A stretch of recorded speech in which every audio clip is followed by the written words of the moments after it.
Na ruim een jaar van herstel, verbouwing en afwachten is het eindelijk zover. Bioscoop Rock City in Roermond opent opnieuw haar deuren. Wat begon als een ingrijpende brandschade groeide uit tot een complete metamorfose. Met vernieuwde zalen, luxere stoelen en een volledig frisse uitstraling presenteert de bioscoop zich aan het publiek alsof ze opnieuw is geboren. Wij spraken de directie over deze bijzondere herstart en waren aanwezig bij de spectaculaire opening, waar het enthousiasme duidelijk voelbaar was. U mag nu 3, 2, 1. 7, 6, 5, 4, 3, 2,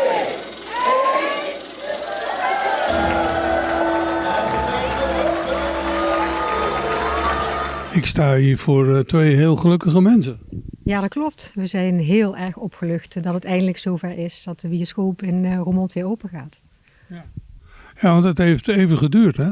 Ja, het heeft 54 weken geduurd, het hele project. Dus dat geeft wel nu een hele opluchting.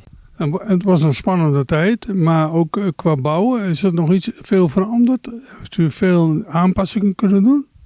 Ja, we hebben onder andere de stoelen vervangen, nieuwe projectoren, nieuwe verlichting. We hebben eigenlijk de hele bioscoop opnieuw opgebouwd.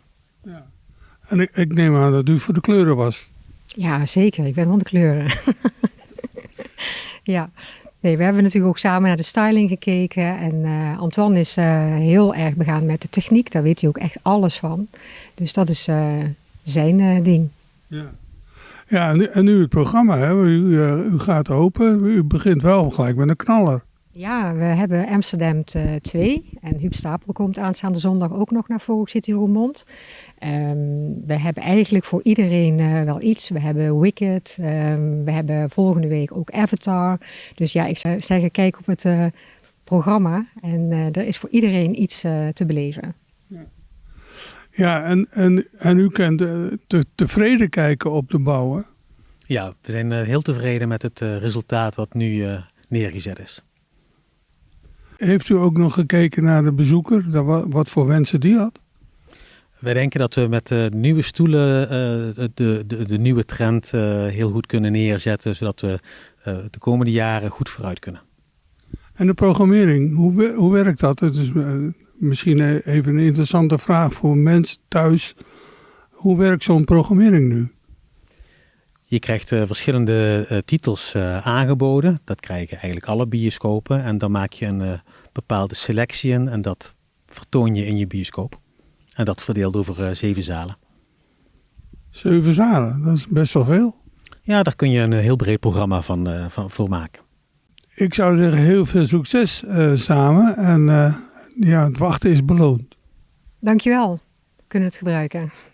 Ik zie dat je al bent neergestreken in een van onze super comfortabele stoelen. Dus ik hoor graag van jou wat je ervan vindt. Ja, het is alsof ik thuis ben. Ik heb thuis ook een relaxstoel. En dit voelt precies hetzelfde. Ja. Het is eigenlijk, je moet opletten natuurlijk dat je niet in slaap valt. Hè? Ja, maar eigenlijk is het nog veel beter, hè? Want thuis val je juist in slaap. Ja, precies. En hier en zo. Vroeger noemden we dat standje nekkramp als je vooraan staat, maar daar heb je hier geen last van, denk ik. Nee, je zit op de eerste rij en geen pijn in je nek. Nee, precies. Ja, het is geweldig. Dat is een mooie keuze. Maar dat zijn wel heel veel relaxstoelen. Dat zijn heel veel relaxstoelen. Ja, dat klopt. Hoeveel heb je er? 730. Kijk. Nou, 730 mensen kunnen hier fijn relaxen en een filmpje kijken. Ja. Meerdere keren per dag. We hebben in het weekend 57 voorstellingen. En er is er vast ook één voor jou bij. Ik weet het hartstikke zeker. Nou, fijn. Ik kom graag terug. Deze uitzending wordt mede mogelijk gemaakt door Kampeerwinkel Roermond en Oomktime Roermond.